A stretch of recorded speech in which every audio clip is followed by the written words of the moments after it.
Just hold the trigger. Hello, friends. Yes, I'm from a small farm town in southwest Iowa, but I've been here several times over the last 5 years or so protesting this war. At the United Nations, at the U.S. mission, at the Saudi mission, at the UAE missions, the UK mission, the French missions, all these places where there's responsibility for this war. And it's very appropriate that we be here today. You know, it's been mentioned that we've heard some words from Biden about this war.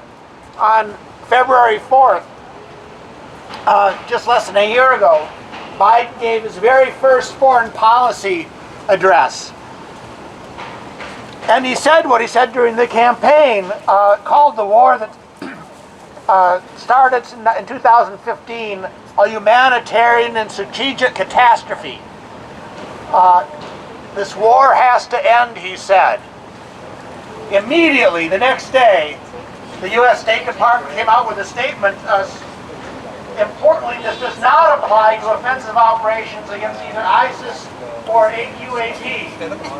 In other words, the drone war the United States has been waging on Yemen since 2001, the incursions by the U.S. Special Forces would continue. Even more telling, a few days after that, we heard from Greg Hayes, the CEO of Raytheon Technology, perhaps the real authority behind all of this.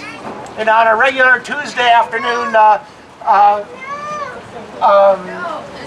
profits call, you're talking to the investors of Raytheon. The CEO of Raytheon said this: "Look," he reassured them, "peace is not going to break out in the Middle East anytime soon. I think it will remain an area where we'll continue to see solid growth." So Raytheon was not worried. They heard his words,